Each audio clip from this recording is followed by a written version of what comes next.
Estamos no programa Investigações sobre o Viver e hoje eu trouxe a figura do Pinóquio para apontar o tema da palestra, que é a verdade, né? Mas estou dando o nome à palestra, o karma da falsidade, ou seja, as consequências da falta de verdade em nossas vidas.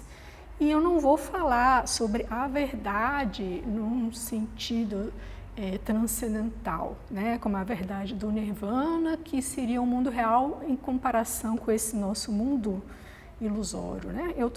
Vou falar da verdade dentro do nosso mundo, né? No sentido de correspondência entre aquilo que a gente pensa ou diz com a realidade e mostrar o quanto, né, isso é importante.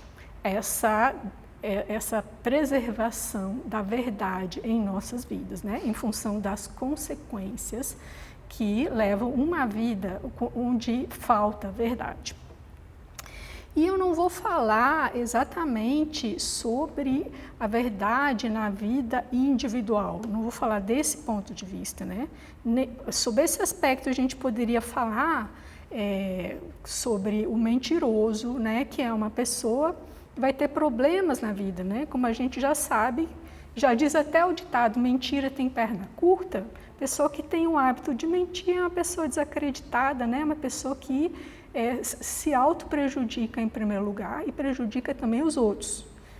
Também não vou falar do mentiroso como o bajulador hipócrita, que é aquela pessoa que está sempre querendo agradar, né? Ela mente para agradar, ela quer bajular, então também ela é mal vista, né, como uma pessoa superficial que não é digna de crédito.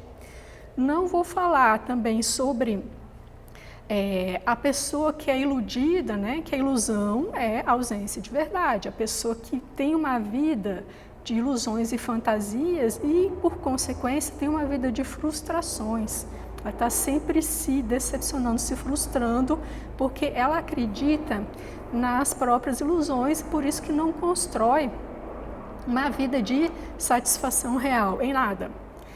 Também não vou falar da mentira, né, nesse aspecto individual, que a gente pode dizer assim, que é uma causa de neurose, né, como aquela pessoa que nega os conteúdos da sua mente, ela gasta uma energia tremenda para esconder dela mesma algumas coisas que ela não conseguiu integrar na consciência e ela vai precisar de um apoio terapêutico, então, para reconhecer a verdade daquilo que ela está tentando negar, então, curar as suas doenças, né, os seus males psicológicos.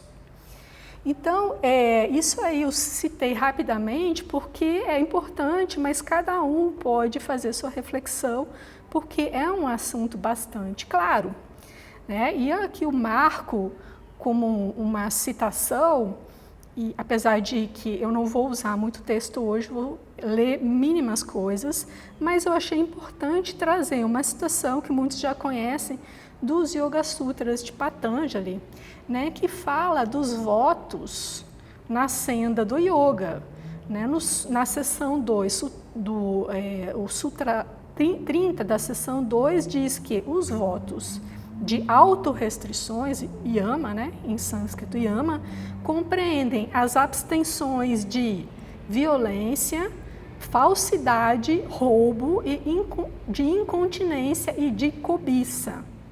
Tá? Então, hoje eu vou falar sobre esse yama, né, que é essa proibição do mentir, né?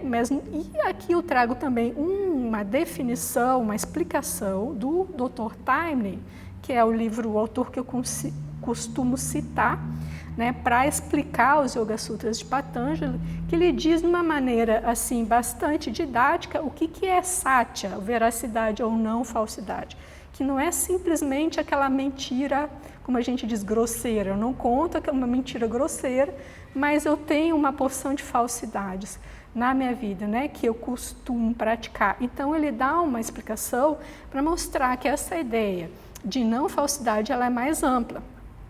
Então o Dr. Taimni diz assim: a segunda qualidade moral simbolizada pela palavra satya deve também ser considerada em sentido mais abrangente do que o de mera veracidade. Significa evitar rigorosamente todos os exageros, equívocos, fingimento e faltas semelhantes, implícito no dizer ou fazer coisas que não estão de acordo com o que se conhece por verdade. Qualquer pessoa que se disponha a manter-se vigilante em relação aos seus pensamentos e atos, notará que, em geral, uma mentira dá origem a muitas outras para sustentá-la e, a despeito de todos os seus esforços, na maioria dos casos, as circunstâncias tomam tal rumo que a mentira cedo ou tarde descoberta. Ou seja, mentira tem perna curta, né? É claro, esse esforço para manter a falsidade e as aparências falsas causa uma estranha tensão em nosso subconsciente, preparando o terreno perfeito para todos os tipos de perturbação emocional. É claro, essas coisas não são notadas por aqueles que vivem uma vida de hipocrisias ou falsidades convencionais. Somente quando a pessoa começa a praticar a verdade é que as formas mais sutis de falsidade começam a ser por ela percebidas. Então, aqui eu trouxe isso para marcar que a verdade ou não falsidade é um voto, né, da disciplina do caminho espiritual, na senda do yoga. Tá? Mas eu não vou falar exatamente, como eu falei, da senda individual, né, do trabalho de autodisciplina, das consequências da mentira na vida individual. Eu estou trazendo hoje essa reflexão para a esfera coletiva, para apontar como a falsidade, né, como um hábito coletivo prejudica a nossa vida em sociedade, a nossa vida como humanidade. Né? Então, eu quero marcar aqui que essa discussão, em primeiro lugar, é uma discussão prática. Eu não estou aqui filosofando, como algumas pessoas usam essa palavra filosofando em sentido pejorativo, porque acham que você filosofar é uma coisa que fica lá no mundo dos pensamentos e não tem nenhuma influência prática. E aqui eu estou mostrando, né, que é exatamente o contrário. As ideias movem o mundo porque elas determinam a maneira como as pessoas se comportam. Cada pessoa individualmente segue as suas ideias e nós, como coletividade, como humanidade, nós seguimos as ideias que nós compartilhamos como humanidade. Então, em primeiro lugar, eu vou marcar esse assunto como extremamente pragmático e para mostrar essa dureza desse lado prático, eu vou citar como o exemplo o problema atual, que é a pandemia, que tem uma marca forte desse problema da falta de verdade.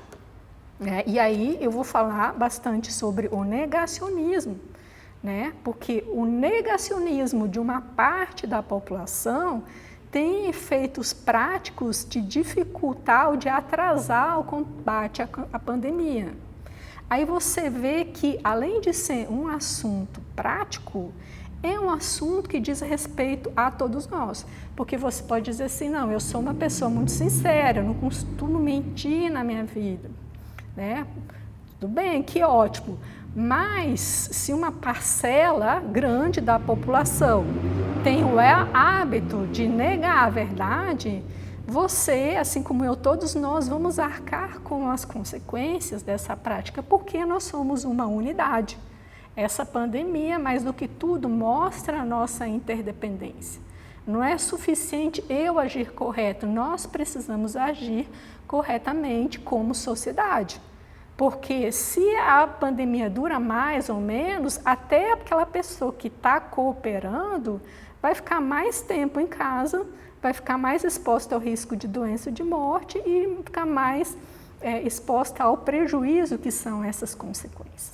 Então, por isso que eu estou abordando esse assunto que é muito atual, do problema da verdade na questão que aparece na pandemia, mas é um problema muito mais antigo que se reflete em vários setores, né? Eu estou usando a pandemia apenas como um exemplo para ilustrar esse problema.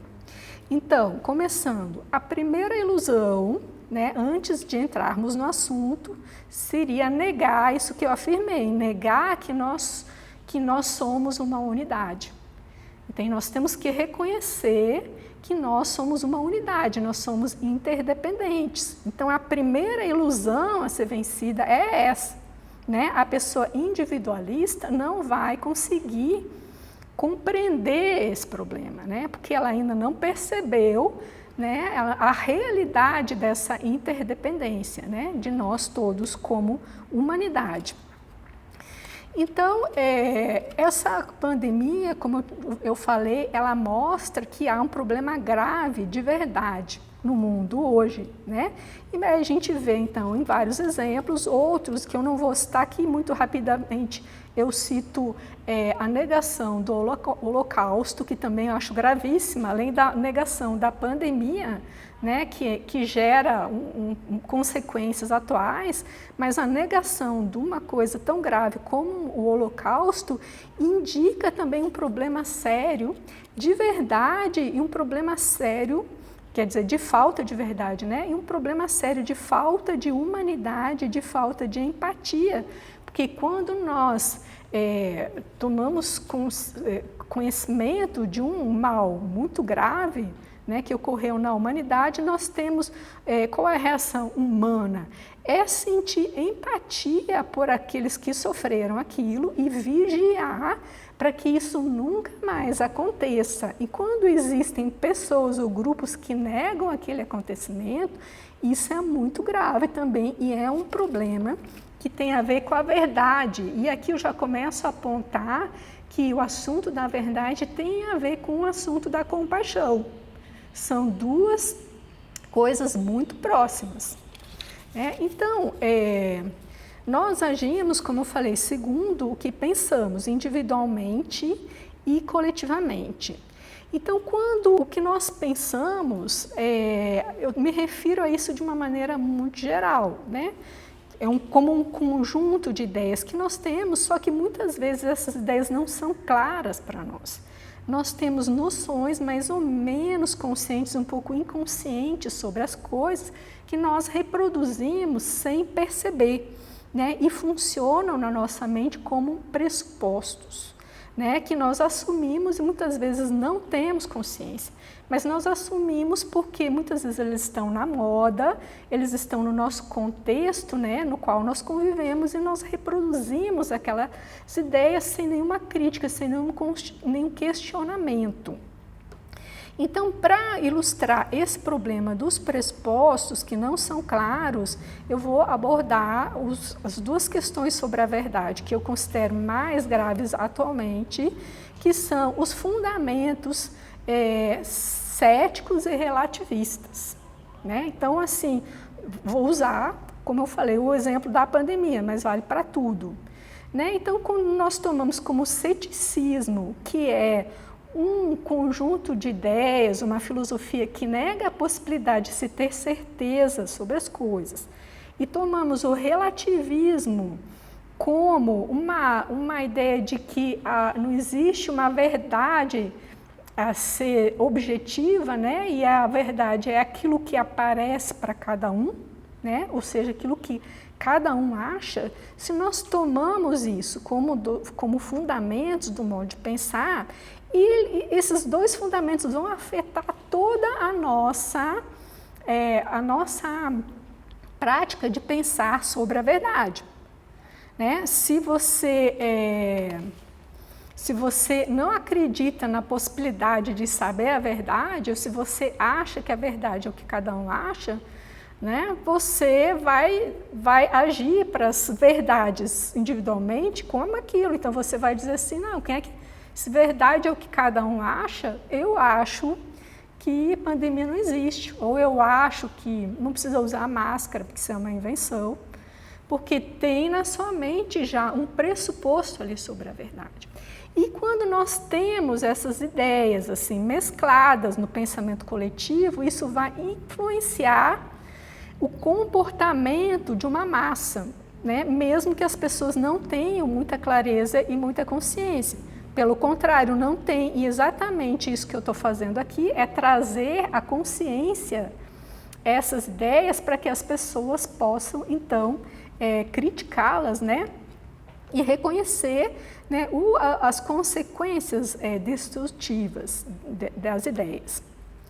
Então, para vocês verem como o relativismo hoje em dia está na moda, vocês observem que até não é simpático, não é visto assim como socialmente agradável hoje em dia aquela pessoa que diz assim, isso é errado, ou isso é verdade, né?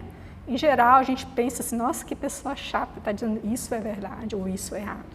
Por quê? Porque está na moda um dizer mais suave, não, pode ser assim, mas eu não tenho muita certeza, né? Então, assim, todo mundo fica contente numa discussão onde cada um é o dono da sua verdade, as pessoas ficam satisfeitas ali, né? Todo mundo está certo, né? Não gera nenhum constrangimento, não gera atrito, mas tem consequências graves, né? Tanto que a gente vê, por exemplo, dois filósofos dos mais significativos da história da humanidade, como Platão e Aristóteles, que se dedicaram, né, dedicaram uma parte do seu tempo a combater o relativismo, por causa das suas consequências. Por quê?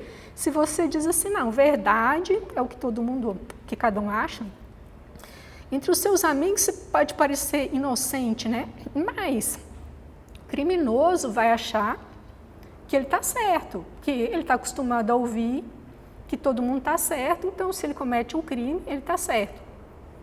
O corrupto também, né? O homicida também, eu vou matar a pessoa porque eu fiquei com raiva e eu tenho razão, porque cada um tem. Então essas são as consequências graves do relativismo que, se a gente não conhece, não pensa, parece uma coisa muito natural, né?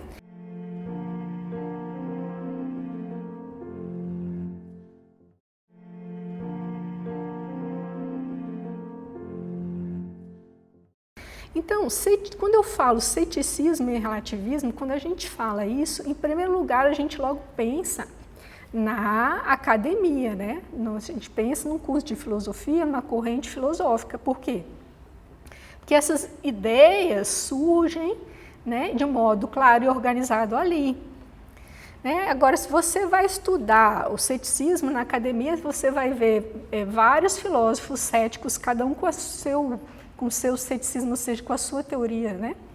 Que é diferente em cada filósofo. Você vê várias correntes, por exemplo, ceticismo moderado, ceticismo radical, né? Tudo questionando, né, a certeza do conhecimento. Só que, numa academia filosófica, as pessoas estudam, examinam cuidadosamente e conhecem os limites das coisas, né? Até onde aquilo vai. Então, ali não é um problema, é um conhecer, né? O problema todo é que as ideias, elas atravessam paredes, né? Elas circulam. E no momento que elas saem daquele âmbito onde existe um compromisso com o estudo, a pessoa tem que conhecer bem aquilo, sai daquele âmbito e cai num âmbito onde não existe esse compromisso, elas pegam assim como opiniões, né? E aí que é o grande problema.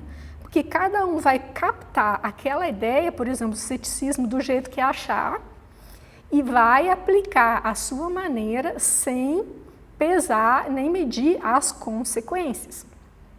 E é dessa maneira, então, que aquilo que era um conhecimento passa a ser uma opinião dispersa na sociedade, faz parte do repertório das opiniões aceitas, aquilo que está na moda, né? Um pouco perto da ideia que Aristóteles chamava de endoxa, opinião geralmente aceita, aquelas opiniões de reputação, mas elas ficam com opiniões que são acreditadas entre as pessoas que não necessariamente sabem aquilo que estão falando. não conhece, não tem compromisso de estudar. E é nesse momento, então, que o ceticismo se transforma num falso ceticismo, que é o negacionismo. Então, o que é o negacionismo? Aquela pessoa pega que ela não entendeu o que é o ceticismo e ela pensa assim, não, inteligente é como aqueles que não acreditam, né? Porque quem acredita em qualquer coisa a pessoa é ingênua, né? Então vamos não acreditar. Então ela passa a desacreditar de tudo que aparece na frente dela e ainda se orgulha e diz assim, não, eu sou São Tomé, eu não acredito. Aí surgem aqueles casos, né, que eu não estou inventando, mas eu já ouvi, das pessoas que não acreditam nem que o homem pisou na Lua, que diz que isso é a invenção da Rede Globo, né? Então elas se acham inteligentes, não acreditam. Tem as que dizem que a pandemia é uma farsa, que isso que sai na televisão é uma invenção. E aí vem as consequências, né, no comportamento das pessoas de não querer cooperar nos casos em que precisam, né?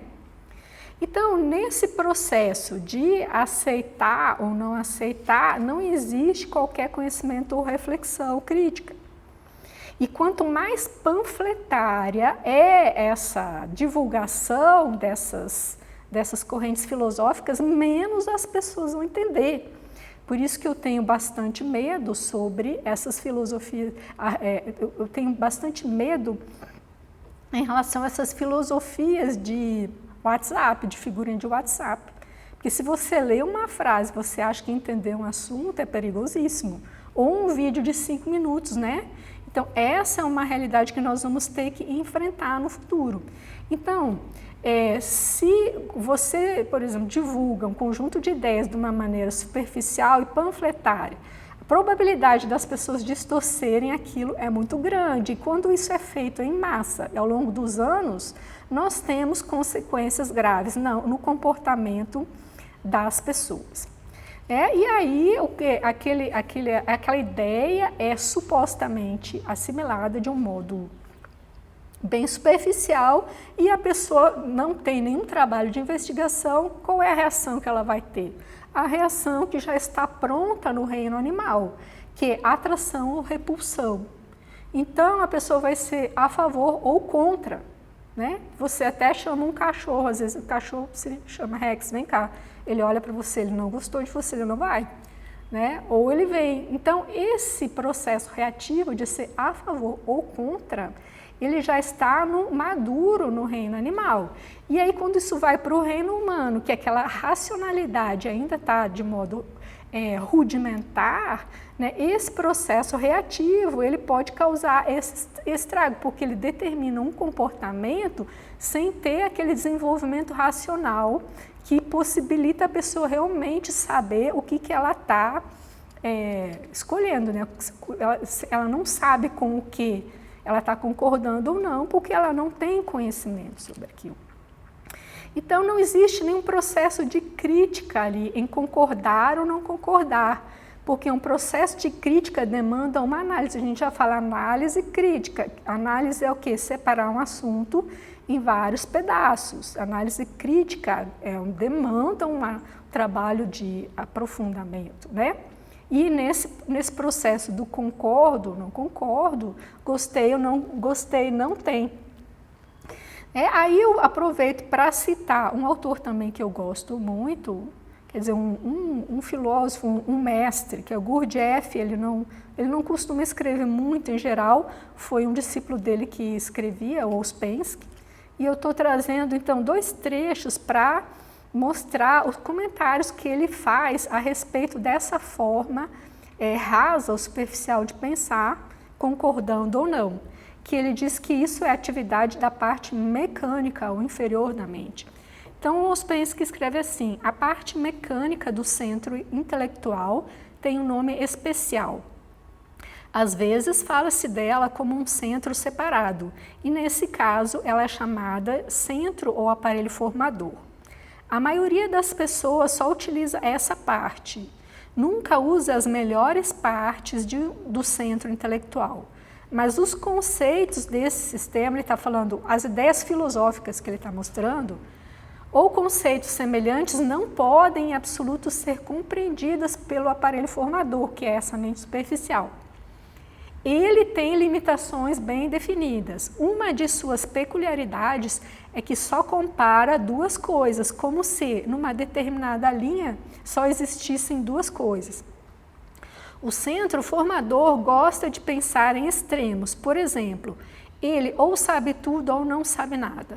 Outra de suas particularidades é procurar imediatamente o contrário. Então, isso que eu estou sublinhando aqui é o quê? Exatamente o que eu falei. Essa parte mecânica, ela já vem do reino animal. Gostei ou não gostei. Então, assim, ele só se posiciona nos contrários, porque não é a parte desenvolvida da mente que tem capacidade de abstração e análise. E ele diz mais, o pensamento mecânico não vale um níquel. Podemos pensar sobre muitas coisas mecanicamente, mas não ganhamos nada com isso. De forma mecânica, só podemos utilizar uma pequena parte do nosso centro intelectual, o aparelho formador, e não vale a pena gastar o nosso tempo com ele. Aí uma pergunta que fizeram para ele. Certa vez, para Ouspensky, certa vez o Senhor disse que pensar sobre as ideias importantes do sistema, que é o pensar filosófico, pode ser uma forma de parar a identificação. Vejam que eu marquei, grifei essa palavra, identificação. Não posso ver a razão porque isso é assim e porque a identificação deva necessariamente estragar o pensamento.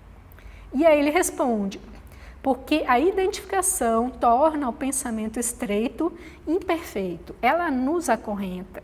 Não podemos pensar, não podemos fazer deduções. Ela rebaixa o padrão de capacidade intelectual normal do homem. O que ele está dizendo aqui? Aquilo que se diz popularmente, o amor é cego, na verdade não é o amor, é o apego, que é a identificação. Então, quando a pessoa tem apego, por exemplo, ao time de futebol, ela tem identificação com o time, ela não consegue ver os erros e os acertos do time. Então, se o time perde, a culpa é do juiz. É um exemplo grotesco que vale para tudo. Está dizendo que a identificação, o apego, que é emocional, ele prejudica a nossa capacidade de análise crítica das coisas. Então, se você pensar o seguinte, uma pessoa que já não tem esse desenvolvimento racional de analisar as coisas, de investigar a verdade, ela está acostumada a se posicionar a favor ou contra, ou seja, reagir sem ter conhecimento. E ela ainda tem apego, ela ainda tem identificação, ela vai lutar, vai esbravejar para defender um lado que é o contrário de outro, porque ela só vê duas coisas contrárias. Ela vai esbravejar e vai lutar ferozmente para defender um lado de coisas que ela não conhece. E se você multiplica isso por 3 bilhões de pessoas, todo mundo arca com as consequências dessas atitudes, né?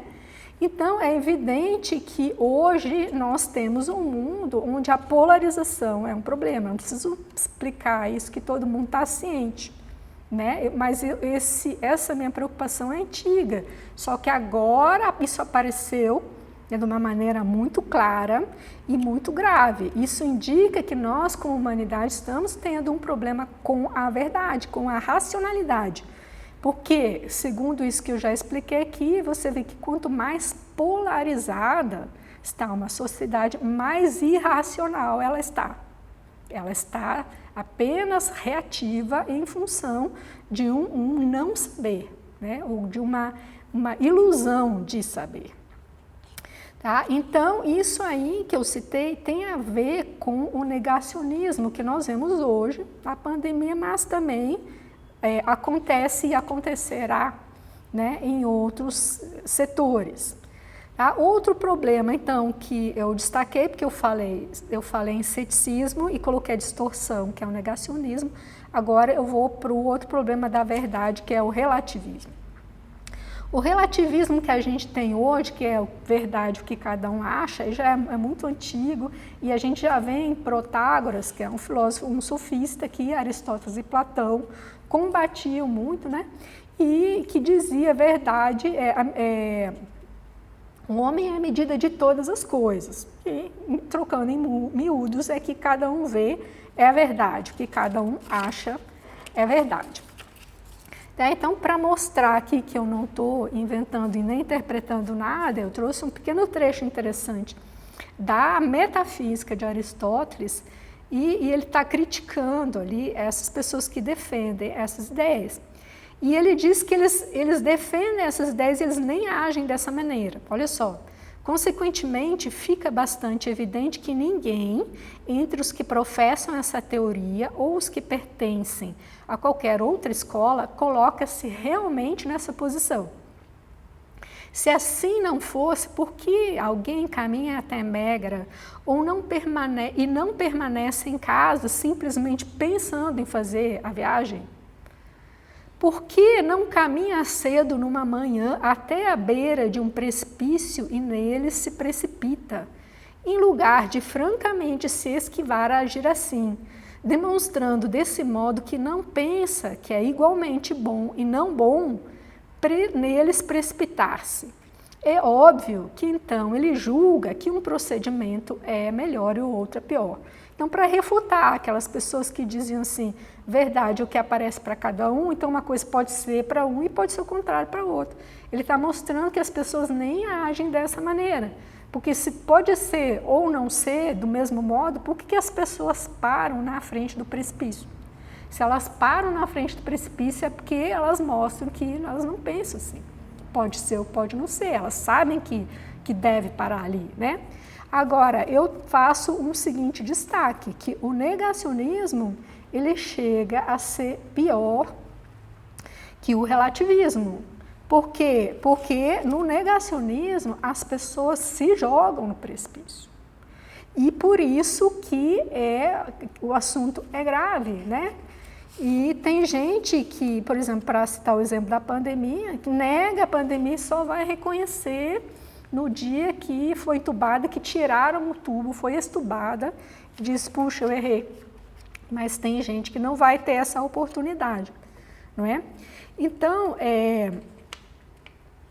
a gente tem que analisar as causas desse comportamento coletivo e as causas estão nesse modo de pensar, que eu falei que é disseminado de uma forma não muito clara, não muito consciente e é assimilado como pressuposto, porque está na moda, né?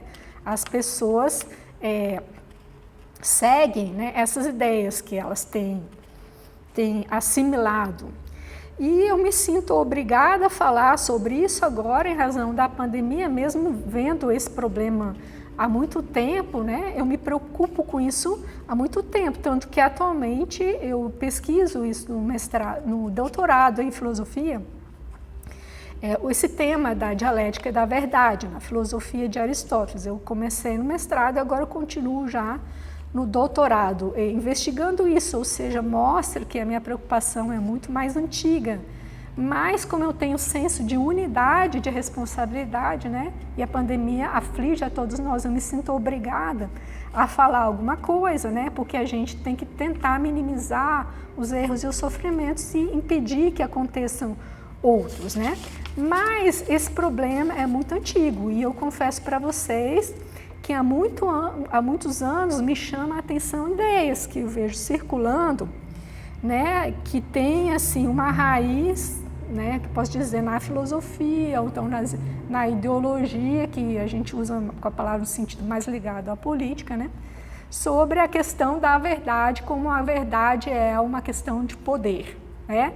Então, existe esse ideário, né, circulando há muitos anos. Na verdade, é uma questão de poder, porque tem instituições de poder que determinam essa é a verdade. As pessoas têm que acreditar. Então, o que é ser crítico seria se opor a isso, né?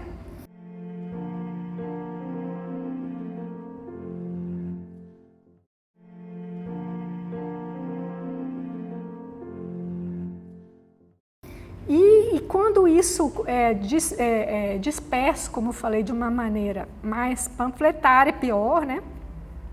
Aí isso passa a ser visto assim como a verdade, é uma coisa da ditadura, né? Então nós temos que ser contra isso e contra o sistema, né? Aliás, sistema é uma palavra que eu posso dizer que o sistema é o Judas do século XX, né? O sistema é o culpado por tudo, né? E agora é interessante ver que como essa ideia de sistema culpado facilita a impunidade. Porque você viu o sistema sendo preso, condenado, pagar uma indenização? Não, né? Então, quanto mais a gente fala o sistema é ocupado, mais de pessoas responsáveis vão ficar sem serem assim, identificadas como as causadoras, né, dos problemas. E sistema também é a palavra que as pessoas usam para se esquivar de alguma coisa. A pessoa não gosta, eu não quero fazer tal coisa, então eu associo aquela tal coisa com o sistema. Então eu sou contra o sistema, eu me legitimo, né? Me justifico. Só que isso não tem um fundamento real, porque o sistema não é uma coisa que você possa, né, determinar e atribuir e dizer assim, mude ou faça. O que está na raiz dos pensamentos e do comportamento são os seres humanos. Então eu ouço essas ideias, por exemplo, já ouvi uma frase, a seguinte frase: verdade é uma palavra que já saiu do dicionário há muito tempo, né? Sabe, o que é isso, é verdade? Você está defendendo a ditadura? Só que hoje, então, assim, eu posso marcar uns 20 anos, né? 20 ou 30 anos que eu ouço isso. Hoje a gente está correndo atrás da verdade, colocar a verdade de volta no dicionário, porque as fake news estão matando, né?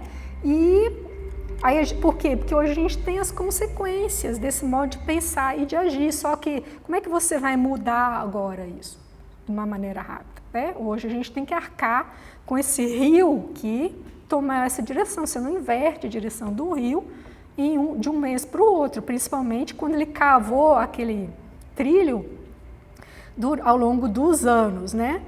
Então, aí as coisas são criadas pelos pensamentos e quando a gente vê, a gente tem que arcar com os resultados, a gente vê que nem o Dr. Frankenstein teria orgulho de uma criatura como essa, né? Quando a gente vê os resultados. A mesma coisa, por exemplo, na história, né? Que eu já ouvi falar que história é a questão de narrativa e não tem verdade. Você não pode dizer a verdade foi que aconteceu isso. Então, tudo é uma narrativa. Aí, quando aparecem pessoas que dizem o Holocausto não aconteceu, a ditadura não aconteceu, se você ensina que história é uma narrativa, você vai dizer, então tá. E se você é relativista, você vai dizer assim, então tá bom. Eu acredito que a ditadura aconteceu e se você não acredita, então fica beleza, fica jóia, todo mundo fica contente. Né? Só que não é assim, né? Porque tem as consequências desses pensamentos. Então a gente tem que cuidar, isso é uma ideia muito teosófica, porque tem a ver com o senso de unidade, que muitas vezes o feitiço vira contra o feiticeiro. Por quê? Porque muitas vezes nós criamos coisas, só que como a roda da vida gira, muitas vezes nós vamos parar no lugar das outras pessoas, né, que estavam no momento onde nós direcionamos a nossa criação, o nosso produto. Por isso que é sempre importante ser imparcial e ser justo em todas as circunstâncias. Porque hoje eu estou numa posição, eu posso falar alguma coisa para uma pessoa de outra posição, só que amanhã eu posso estar na posição dela. Aí eu vou ter que arcar com as consequências daquilo que eu produzi em outro momento. Entendem? Isso é o karma, ou seja, causa e efeito. Né? Então, isso tudo tem a ver com ideias e a dificuldade de lidar com esses assuntos tem a ver com o fato dessas ideias serem abstratas, assim, não serem compreendidas pela maioria das pessoas, né? Porque não faz parte do repertório de estudo em geral. Né? E é tão importante a gente questionar e refletir sobre elas. Então, essa dificuldade de lidar com essas ideias, eu estou aqui ilustrando como aquilo que a gente vulgarmente chama de balaio de gatos. Trouxe aqui os gatinhos, muito fofos, né? Mas o que é balaio de gatos? É uma coisa confusa, porque você não consegue entender, consegue ver onde começa uma coisa, onde termina uma coisa e começa a outra, né? Você vê se é tudo gato, uma coisa meio confusa, um emaranhado. Então, é difícil distinguir o joio do trigo. Por isso que o exercício de discernimento é um exercício da razão, é distinguir as coisas. Então, eu vou mostrar, vou exemplificar esse problema de misturar o joio do trigo com um exemplo também bastante atual e conhecido, que é o politicamente correto. No politicamente correto, eu não vou tentar definir, porque aí seria uma questão muito técnica, mas todo mundo sabe do que eu estou falando. O politicamente correto, tem um lado muito bom no politicamente correto, e justamente as coisas, elas se reproduzem, elas colam nas mentes, normalmente porque elas têm um lado bom. Se elas não são boas por inteiro, elas têm um lado bom. É como a proteína spike do vírus, ele entra por aquela proteína. E quando você vê uma ideia que tem problemas, mas tem um lado bom, ela entra pelo lado bom. E no politicamente correto, então, tem um lado muito bom, que é a questão dos direitos, que são iguais para todos, que são os mesmos para todos os seres humanos. Existe assim um conjunto de direitos que é do ser humano. Se você é ser humano, você tem aquele direito, E isso está muito correto do ponto de vista filosófico, E até do ponto de vista aristotélico, que é a minha base filosófica. Por quê? Porque leva em conta a definição de homem. Como a definição, eu posso, não estou querendo assumir como definição de homem um exemplo, homem animal racional, mas só para ilustrar o que seria uma definição de homem. Mas hoje a gente tem outra definição. Mas na definição de homem não fazem parte raça, gênero, condição social, sexualidade, religião, muitas outras coisas não fazem parte da definição de homem. Por quê? Porque homem é aquilo que é comum em todo ser humano, independente dessas características que variam. Ser humano, a pessoa pode ser negra, pode ser branca, pode ser mulher, pode ser homem, tudo é ser humano. Então, essas características que vêm junto com a essência, elas não definem o ser humano. Então, quando se fala em direitos do ser humano, é para a essência. Então, não faz diferença e aí não se pode discriminar se a pessoa é negra, branca, homossexual, não, homem, mulher, se é muçulmano, se é judeu, se é cristão, não pode discriminar. É muito certo isso, é o lado bom. O problema acontece quando a discriminação vira um palavrão, porque aí já é errado, discriminação não é um palavrão, estou dizendo que bom é não discriminar essas coisas. Mas quando o povo começa a chamar de qualquer coisa que alguém acha ruim de discriminação, aí a palavra passa a ser distorcida e passa a ser um palavrão. Por quê?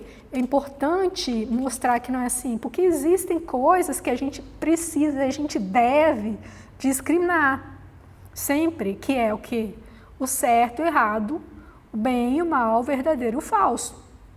Entende? Se a gente não discrimina isso, se a gente não consegue ter essa lucidez de preservar isso, porque esse negócio de tudo é discriminação, hoje em dia está como um chiclete que cola em qualquer sapato. Você tem que cuidar onde você pisa, porque daqui a pouco vem um chiclete colando no seu sapato, que há discriminação. Então a gente tem que saber que discriminação não é ruim. Ruim é discriminar o que não deve ser discriminado. Porque se tudo virar um relativismo, que é o que qualquer coisa está valendo, que já está um pouco assim, daqui a um tempo, e aí eu inventei uma alegoria, para falar isso.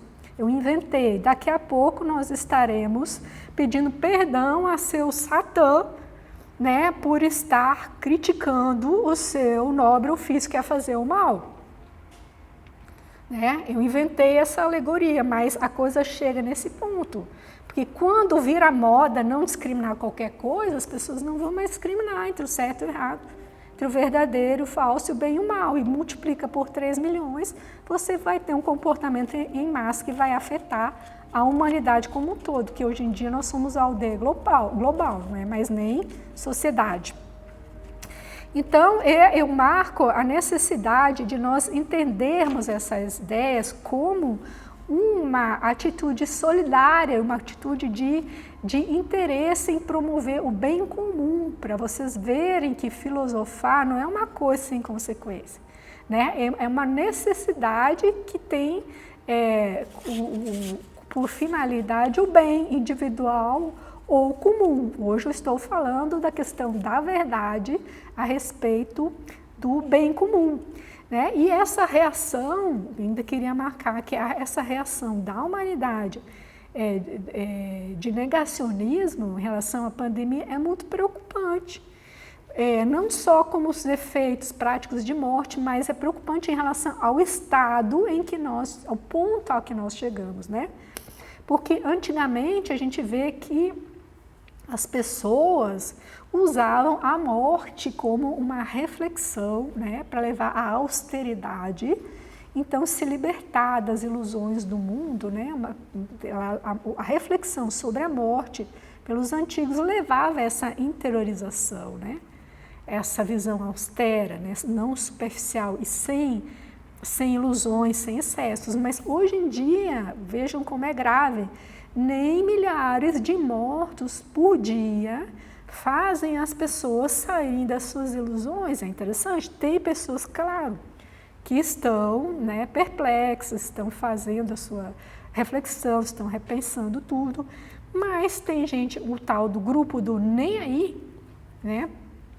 Esse grupo do nem aí, que infelizmente é grande, apesar de acho que não ser a maioria, né? Esse grupo de nem aí não se toca nem com a morte, né? Isso é uma questão bastante grave, né, para a gente pensar, né, sobre os rumos da humanidade. Então, essa questão da verdade é uma questão de responsabilidade social, responsabilidade humanitária, e está desde milênios, né, prescrita como uma observância nos códigos de conduta espiritual, e a gente precisa, na nossa educação, na nossa cultura, né, a gente precisa cultivar, né, a verdade, valorizar a verdade. E desde criança, né, porque o gosto pela verdade inicia na infância. Inicia na infância. Se você, por exemplo, falar para uma criança de 3 anos de idade, na frente de um vidro de balas, se você disser para ela, não tem bala, e ela está vendo que tem as balas, sabe, que tipo de adulto você vai formar? Né? Um dia eu estava passando, eu vi saindo de uma janela de um prédio, uma criança falando assim, chorando, mas você prometeu. E o adulto fala assim, mas eu estou desprometendo. Então, qual é o tipo de adulto que se forma, né? Que se já é ensinado, entre aspas, né? Assim, desde a infância, aí você leva essa criança depois para meios onde ela vai ser influenciada por ideias como a verdade é uma questão de poder dominador, que eu tenho um sistema que quer impor uma verdade para você, né? Porque a história é só uma narrativa que a gente não pode saber qual é a verdade. Como depois de tudo isso, da infância, da juventude, você quer que essa pessoa acredite na verdade da ciência? Assim, uma hora para outra, né? Então a gente pode pensar, a gente deve refletir por que tem pessoas que preferem acreditar em teorias da conspiração. Isso não vem do nada, né? Nada na natureza vem do nada, né? Tudo se transforma. Os ratos não vêm do lixo, né? Como se acreditava uma época. Então, as ideias também, elas não brotam do éter. As ideias são pensadas, elas são ensinadas e elas se proliferam, elas mudam, se adaptam e depois, né, as pessoas agem conforme aquilo. E aí temos as consequências daquilo, né? E apesar de existirem muitas consequências a todo momento, né? Tudo é consequência disso, do modo de pensar. Eu não tenho como não ver que a pandemia é o exemplo mais gritante de tudo isso. Por isso que eu estou sempre usando como exemplo, mas essa reflexão é muito mais antiga e vai durar muito mais tempo. Então, eu escrevi uma frase para sintetizar o que eu estou apresentando nessa palestra de hoje, que é a seguinte moral da história. Quando a verdade sai de moda, a doxa, que é a opinião, descontrolada toma conta e todo mundo paga o preço. Quem tiver ouvidos para ouvir, vai ouvir. Então, para finalizar, eu gostaria de frisar, como eu já falei, que essa verdade é uma prescrição de várias religiões, né? Se você pegar os 10 mandamentos, né, do cristianismo, você vai ver que tem o mandamento não matar e não pecar contra a falsidade, ou seja, não mente, você não se envolve em falsidade e não mata. Aí, na pandemia, né, de novo, a gente vê como as duas coisas estão vinculadas, como a falsidade leva a mortes. E não é pouca morte, não, é muita morte. Né? Então, todas essas virtudes exigidas pelas religiões estão interligadas. Né? Na filosofia do yoga, você vai ver isso, ahimsa e satya, ou seja, não violência e logo em seguida não falsidade. O budismo também prescreve, né, a não falsidade. E, como eu não tive tempo de pesquisar em outras religiões, eu convido você, se você está assistindo a palestra pela internet, você coloca nos comentários do vídeo se você conhece essa mesma prescrição em outras religiões.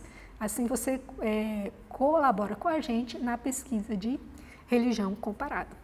Então, fico por aqui hoje. Muito obrigada. Até a próxima.